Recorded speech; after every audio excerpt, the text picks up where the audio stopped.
Halo guys, gue lagi bingung nih tentang dakwah di kampus tuh kayak gimana. Tapi untungnya temen gue ngirim podcast. Ya udah, langsung aja gas kita dengerin.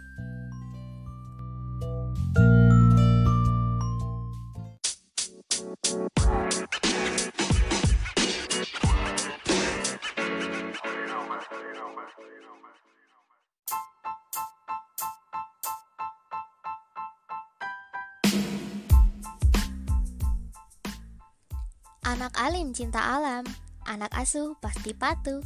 Selamat pagi, siang, dan malam. Assalamualaikum warahmatullahi wabarakatuh. Bagai malam yang ditemani bintang dan rembulan, setelah salam saya akan menemani kalian. Dan bagai mentari yang kenal dengan awan, gak afdol rasanya kalau saya belum kenalan. Oke, perkenalkan saya Fania, apa kabar? Semoga selalu dalam keadaan baik ya.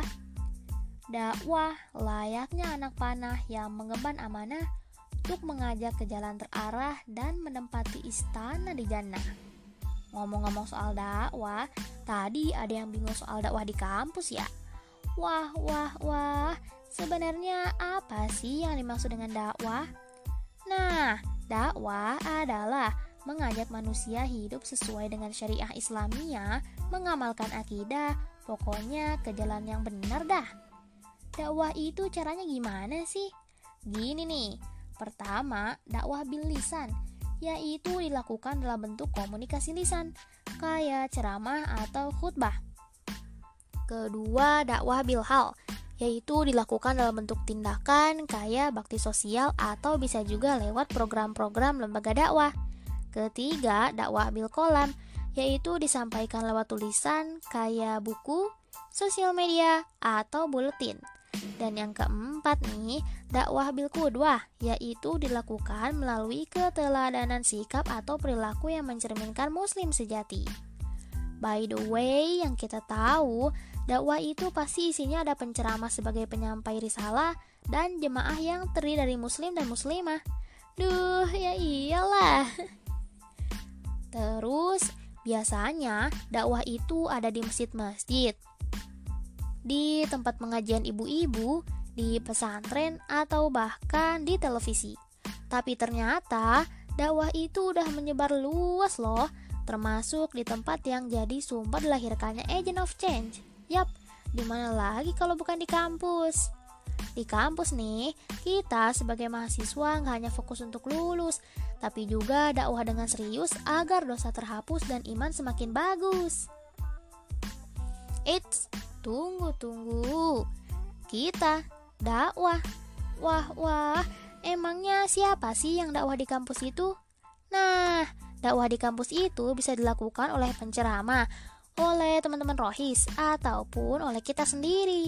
Yap, kita adalah dai itu sendiri loh. Kok bisa ya? Jelas, sejatinya setiap kita adalah pendakwah dimanapun dan kapanpun. Hal ini disebutkan langsung oleh Allah dalam Quran Surat An-Nahl ayat 125, yang artinya, serulah oleh kalian umat manusia ke jalan Tuhanmu dengan hikmah, nasihat yang baik, dan berdebatlah dengan mereka secara baik-baik. Emangnya seberapa penting sih dakwah di kampus itu? Jawabannya adalah sangat penting. Karena kita adalah tonggak keberhasilan Islam supaya berdiri tegak di tengah kekacauan yang semakin marak. Nah, disinilah dakwah kampus yang sesuai dengan Al-Quran dan As-Sunnah berperan sebagai amunisi bagi kita untuk menghidupkan nilai-nilai Islam di kalangan anak muda. Supaya apa sih? Supaya kita semua gak hanya sukses di dunia, tapi juga sukses di akhirat. Kita gak mau kan di dunia mati-matian menghindari gagal, tapi ketika dijemput ajal ke akhirat aja malah gak ada bekal. Aduh, naudzubillah deh. So, dakwah di kampus itu kayak gimana sih? Bukannya kelihatannya gitu-gitu aja, monoton, dan ya kayak dakwah biasa ya? No, gak gitu dong. Dakwah di kampus itu gak cuma ceramah depan mimbar dengan audiens berkerudung lebar yang kegiatannya kelihatan datar. Tapi, layaknya sebuah produk, dakwah kampus juga mengalami penyegaran brand atau dengan kata lain rebranding. So, dakwah di kampus itu nggak cuma ngomongin ibadah kita kepada Allah, tapi juga tentang dunia millennials loh. Misalnya nih, tentang pertemanan, pencarian ilmu, cara jadi Islamic Agent of Change, dan bahkan tentang jodoh loh.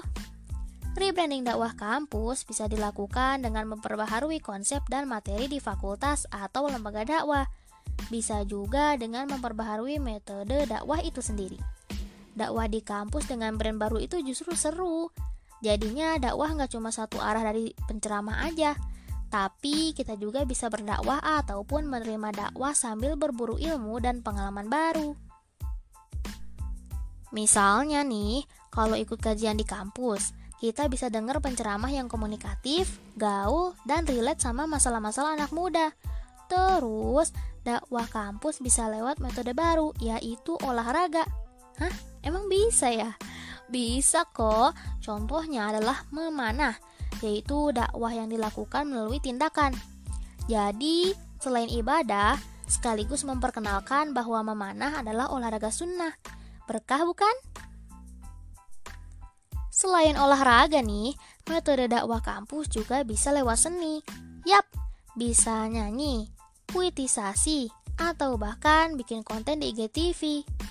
Nah, kalau melalui organisasi dakwah, rebranding dakwah kampus bisa lewat inovasi program-program kayak tilawah on the street, kajian dengan tema zaman now, program olahraga sunnah, program takjil untuk buka puasa sunnah, program pentas drama islami, nonton film islami, bikin konten-konten menarik lewat platform sosial media, bikin buletin, ataupun lomba-lomba islami. Nah, ngomong-ngomong nih, karena kita adalah da'i, kita juga bisa dakwah lewat hobi sendiri. Jadi, nggak hanya dari organisasi dakwah kampus aja ya. Melalui skill yang kita miliki, kita bisa posting konten-konten dakwah yang menarik, posting hasil kajian, bikin podcast, bikin video-video singkat di YouTube, atau bahkan bikin buku. Pokoknya, dakwah kampus itu seru kok bila kita mengikuti seruannya dan berani menyeru kepada orang lain. Oh iya, ngomongin soal da'i, kita bisa ambil contoh dari pemuda zaman dulu yang masih sangat muda, yaitu berusia 13 tahun tapi sudah melakukan dakwah lewat tulisan, yaitu dengan menjadi penulis wahyu. Dia siapa? Dia adalah Zaid bin Thabit. Masya Allah, keren bingit. Maka dari itu, kita sebagai seorang da'i khususnya di kampus bisa kok menjadi pionir rebranding dakwah kampus melalui organisasi dakwah ataupun hobi kita sendiri. Eits, nggak sampai di situ aja dong. Rebranding dakwah kampus bisa dilakukan dari hal sekecil mungkin. Contohnya, kita bisa memberikan contoh yang baik sesuai dengan Al-Quran dan As-Sunnah dalam bergaul. Hah? Kita? Serius? Iya, kita. Anggota rohis ataupun bukan, kita bisa memberi contoh teladan yang baik loh. Wah, caranya gimana ya? Yap, caranya adalah dengan mengajak teman-teman kita sholat, berbagi, bersedekah, ya walaupun hanya sekedar senyuman. Dengan begitu, kita, anggota rohis ataupun bukan, bisa melakukan dakwah melalui pertemanan. Karena lingkungan pertemanan itu sangat mempengaruhi loh.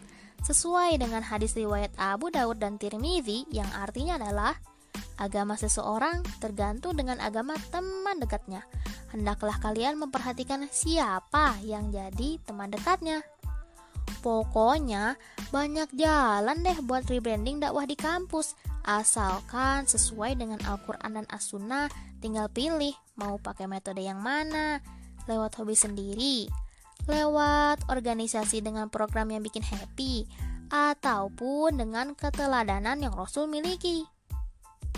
Semua itu dilakukan untuk menaati firman Allah dalam surat Ali Imran ayat 110, yang artinya adalah kalian adalah sebaik-baik umat yang mengemban tugas dakwah. yaitu mengajak kebaikan dan mencegah kemungkaran. So, dakwah kampus itu nggak monoton kayak nonton tanpa popcorn kok. Tapi, dakwah kampus yang berpedoman pada Al-Quran dan As-Sunnah yang semakin kreatif akan menjadi jalan alternatif bagi kita yang aktif menyebarkan dan menerima sesuatu yang positif. So, gimana? Udah siap belum nih jadi pionir rebranding dakwah kampus? Kuy, karena kalau bukan kita, siapa lagi? Wah, gak kerasa ya kita ngomongin dakwah. Oke, segitu aja dulu. Terima kasih ya sudah mendengarkan. Semoga yang tadi bingung soal dakwah kampus jadi tercerahkan. Bagai malam yang menelan mentari, ini saatnya saya pamit undur diri. Dan bagai sinar bulan yang penuh, ini saatnya saya mengucap wassalamualaikum warahmatullahi wabarakatuh.